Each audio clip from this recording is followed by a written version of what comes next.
Certificate बनाने के लिए सबसे पहले आपको इस वेबसाइट पे आना पड़ेगा, serviceonlinebihar.gov.in के वेबसाइट पे। ये दोस्तों इसका जो लिंक है ये हमने वीडियो के डिस्क्रिप्शन में डाल दिया है, तो वहां से क्लिक करके आप डायरेक्ट इस वेबसाइट पे आ जाएंगे।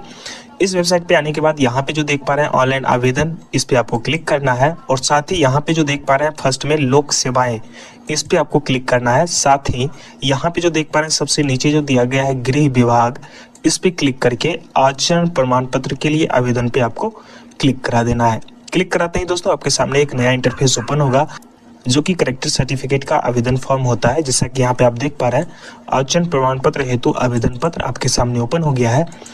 अब दोस्तों यहाँ पे देख पा रहे हैं सबसे पहले लिंग आपको सिलेक्ट करना है कि स्त्री का बना रहा है या फिर पुरुष का, तो वो चीजें आपको सिलेक्ट करनी है। साथ ही अभिवादन में आप अपने अनुसार अभिवादन को सिलेक्ट करिए। साथ ही यहाँ पे जो भी एप्लीकेंट है उनका नाम आपको यहाँ पे लिखना है और साथ ही यहाँ पे देख पा रहे हैं वापस से बोला जा रहा है हिंदी में आवेदिका का नाम लिखने के लिए। तो जैसे ही आप यहाँ पे नाम लिखेंगे ऑटोमेटिक इस साइड हिंदी में हो जाएगा। जैसे कि मान लीजिए किन्हीं का नाम सुमन कुमार है, तो यहाँ पे जैसे ही आप लिखेंगे सुमन और स्पेस जैसे ही लगाएंगे तो इस साइड जैसे कि आप देख पा रहे हैं सुमन ऑटोमेटिक हो गया है। और साथ ही यहाँ पे जैसे कि कुमार हम लिखते हैं और स्पेस लगाते हैं तो जैसा कि यहाँ पे देख पा रहे हैं इस साइड ऑटोमेटिक हिंदी में हो गया है। तो यहाँ पे ज़्यादा आपको टेंशन नहीं लेना है, बस यहाँ पे आपको वो चीज़ें टाइप करके और स्पेस लगाएंगे ऑटोमेटिक इस साइड जो है ऑटोमेटिक जो है हिंदी में लेता नजर आएगा। स्क्रॉल डाउन करते हैं, यहाँ पे दोस्तों देख पा रहे हैं 2 नंबर पे पूछा जा रहा है कि नेम ऑफ फादर, यानी कि जो भी एप्लीकेंट है इनके पिता का जो भी नाम है वो नाम यहाँ पे आपको इंग्लिश में लिखना है और स्पेस जैसे ही लगाएंगे यहाँ पे हिंदी में ऑटोमेटिक हो जाएगा। साथ ही यहाँ पे नेम ऑफ मदर यानी कि माता का नाम यहाँ पे आपको लिखना है जो भी एप्लीकेंट है उनके, और साथ ही यहाँ पे ऑटोमेटिक हिंदी में हो जाएगा। साथ ही इसके बाद देख पा रहे हैं नेम ऑफ हस्बैंड यानी कि पति का नाम पूछा जा रहा है। तो दोस्तों अगर मान लीजिए आप किसी स्त्री का बना रहे हैं, अगर आप किसी स्त्री का करेक्टर सर्टिफिकेट बना रहे हैं, अगर वो शादीशुदा है तो आपको नॉर्मली यहाँ पे उनके पति का नाम लिखना है। अन्यथा मान लीजिए स्त्री में अगर कोई कुमारी लड़की का अगर आप बना रहे हैं तो यहाँ पे डालना जरूरी नहीं है, इसे आप खाली छोड़ सकते हैं, रिजेक्ट बिल्कुल नहीं होगा। इसके बाद दोस्तों यहाँ पे देख पा रहे हैं आवेदक का मोबाइल संख्या पूछा जा रहा है, तो जो भी एप्लीकेंट है वो अपना मोबाइल नंबर यहाँ पे डालिए। यहाँ पे मोबाइल नंबर जरूर आप डालिए और परफेक्ट सा यहाँ पे मोबाइल नंबर डालिए ताकि अप्लाई करने से लेकर के डाउनलोड होने तक का जो नोटिफिकेशन है आपको मोबाइल पे मिलता रहेगा। साथ ही ईमेल आईडी यहाँ पे आपको लिखना है, जो भी एप्लीकेंट है वो अपना ईमेल आईडी यहाँ पे लिखेंगे। ईमेल आईडी डाल देने से ये बेनिफिट होता है कि जैसे ही सर्टिफिकेट बन जाएगा करेक्टर सर्टिफिकेट ऑटोमेटिक आपके मेल पे जो है भेज दिया जाता है पीडीएफ के रूप में। इसके बाद स्क्रॉल डाउन करते हैं, यहाँ पे राज्य बिहार ऑलरेडी सिलेक्ट रहेगा। जो भी जिले से आप बिलोंग करते हैं उस जिले को यहाँ पे आपको सिलेक्ट करनी है। साथ ही उस जिले के अंदर कौन से अनुमंडल से आप हैं उस अनुमंडल को सिलेक्ट करिए। साथ ही किस प्रखंड से हैं उस प्रखंड को आपको सिलेक्ट करनी है। साथ ही आप अपने गाँव का नाम यहाँ पे लिखिए। साथ ही ऑटोमेटिक यहाँ पे वो हिंदी में हो जाएगा जो भी यहाँ पे आप नाम लिखेंगे। साथ ही पोस्ट ऑफिस की बात करें तो जो भी आपका पोस्ट ऑफिस है वो पोस्ट ऑफिस यहाँ पे आपको लिखना है, ऑटोमेटिक इस साइड हिंदी में हो जाएगा। यहाँ पे वार्ड संख्या डालना है, अगर आप ग्राम पंचायत से बिलोंग करते हैं तो आपको वार्ड नंबर मालूम होगा, वो वार्ड नंबर यहाँ पे आपको डालनी है। साथ ही आप अपने एरिया का पिन कोड यहाँ पे लिखिए, जो भी आपके आधार कार्ड में पिन कोड है वही पिन कोड आपको यहाँ पे डालनी है। इसके बाद बोला जा रहा है स्थानीय निकाय का प्रकार यहाँ पे सिलेक्ट करिए। तो अगर आप ग्राम पंचायत से हैं तो नॉर्मली ग्राम पंचायत को सिलेक्ट करिए और जो भी पंचायत है आपका उस पंचायत को यहाँ से आपको सिलेक्ट कर लेनी है। दोस्तों यहाँ पे देख पा रहे हैं बोला जा रहा है प्रेजेंट एड्रेस यानी कि वर्तमान पता। तो ऊपर में जो भी आपने अस्थायी पता डाला है यहाँ पे परमानेंट एड्रेस आपने जो भी डाला है, अगर आपका यही पता जो है आपका प्रेजेंट एड्रेस है तो आप नॉर्मली इस पर क्लिक करेंगे ऑटोमेटिक ऊपर वाला सारा एड्रेस नीचे फिल हो जाएगा। स्क्रॉल डाउन करते हैं, स्क्रॉल डाउन करने के बाद दोस्तों यहाँ पे देख पा रहे हैं आवेदक का फोटो मांगा जा रहा है। तो दोस्तों यहाँ पे जो भी एप्लीकेंट है उनका एक पासपोर्ट साइज का फोटो यहाँ पे आपको अपलोड कर देनी है। साथ ही यहाँ पे पेशा यानी कि प्रोफेशन की बात करें तो यहाँ पे क्लिक करके क्या वो छात्र हैं या सरकारी सेवा में है, निजी सेवा या फिर व्यापार, किसान, गृहिणी, अन्य, तो जो चीज़ें हैं यहाँ से आप नॉर्मली सिलेक्ट कर लेंगे।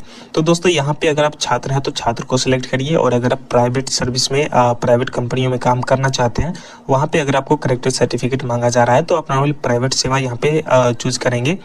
इसके अलावा अगर आप बिजनेस करते हैं तो बिजनेस सेलेक्ट करिए, तो आप अपने अकॉर्डिंग यहाँ से क्राइटेरिया को सिलेक्ट करेंगे। इसके बाद स्क्रॉल डाउन करते हैं। अब दोस्तों यहाँ पे आवेदन का उद्देश्य पूछा जा रहा है, पर्पस ऑफ एप्लीकेशन, किस पर्पस से आप जो है करेक्टर सर्टिफिकेट बनाना चाहते हैं, वो सारी चीजें यहाँ पे नीचे में दी गई है। यहाँ पे गौर से आप पढ़ लें। अगर आपको पासपोर्ट बनवाना है तो नॉर्मली आप पासपोर्ट हेतु आवेदन पे क्लिक करेंगे और अगर आपको आर्म्स लाइसेंस लेना है तो इस पे क्लिक करिए। साथ ही यहाँ पे देख पा रहे हैं licence, petrol pump, gas agency इत्यादि का अगर आपको लाइसेंस लेना है फिर आपको यहाँ पे क्लिक करना है। इसके अलावा अगर मान लीजिए विभिन्न सरकारी विभागों, निगमों, निकायों में संविदा ठेका पर काम, कॉन्ट्रैक्ट बेसिस जिसको बोलते हैं, अगर आप ठेका पे काम लेना चाहते हैं तो नॉर्मली आप इसको सेलेक्ट करेंगे। साथ ही बैंक अथवा सरकारी संस्थाओं से ऋण लेते समय, यानी कि अगर आप लोन ले रहे हैं तो उस समय आपको इसको सेलेक्ट करनी है। साथ ही सरकारी सेवा में अस्थायी अनुबंध के आधार पर नौकरी, अगर आप गवर्नमेंट सर्विस में अगर आप जॉब लेना चाहते हैं तो नॉर्मली आपको इसको सेलेक्ट करनी है। साथ ही देख पा रहे हैं किसी प्रकार के सरकारी सहायता प्राप्त करने वाले एनजीओ संस्था में ऐसे व्यक्ति जो पदधारक होने की, यानी कि दोस्तों अगर मान लीजिए कोई एनजीओ के तहत कोई कंपनी है उसमें आप काम कर रहे हैं तो इसको सेलेक्ट करिए। इसके अलावा लिखा हुआ है अन्य कोई कार्य जिसके सक्षम प्राधिकार द्वारा पुलिस सत्यापन प्रतिवेदन को आवश्यक समझा जाए। तो दोस्तों अगर इनमें से कोई नहीं है तो नॉर्मली आप अन्य कोई कार्य पे क्लिक करिए और यहाँ पे आप वो चीज़ें दर्शाइए। जैसे कि हमें प्राइवेट कंपनियों में काम करनी है तो नॉर्मली हम यहाँ पे लिखेंगे प्राइवेट कंपनियों में हमें काम करना है। किस प्रकार से लिखना है, जैसे कि यहाँ पे प्राइवेट कंपनी में काम करने हेतु, इस प्रकार से हम लिखेंगे। जैसा कि यहाँ पे नीचे में देख पा रहे हैं ऑटोमेटिक हिंदी में हो गया है। इसके बाद स्क्रॉल डाउन करते हैं। अब दोस्तों यहाँ पे देख पा रहे हैं पिछले 2 वर्षों का अधिवास विवरण, यानी कि दोस्तों पिछले 2 वर्षों में आपने कहाँ अधिवास किया है उसका डिटेल्स यहाँ पे आपको डालना है। यानी कि फिलहाल आप कहाँ पे रह रहे हैं उसका पूरा एड्रेस यहाँ पे आपको डालना पड़ेगा। तो यहाँ पे अगर आप वर्तमान है, पिछला है, अस्थायी पता है तो नॉर्मली हम अस्थायी पता है तो अस्थायी पता को सिलेक्ट करेंगे और जो भी मेरा अस्थायी पता है उस जिले को सिलेक्ट करना है, यहाँ से जो भी आपका अस्थायी जिला है। साथ ही कौन से थाना से आप बिलोंग करते हैं उस थाना को यहाँ पे आपको सेलेक्ट करनी है। तो यहाँ से नॉर्मली आप थाना को सिलेक्ट करिए। आप अपने वार्ड नंबर से लेकर के पिन कोड तक का पूरा पता यहाँ पे आपको लिखना है इस बॉक्स में। अब दोस्तों यहाँ पे आपको ध्यान देना है महीने से महीने तक वर्ष तक, यानी कि 2 साल का यहाँ पे विवरण डालना है।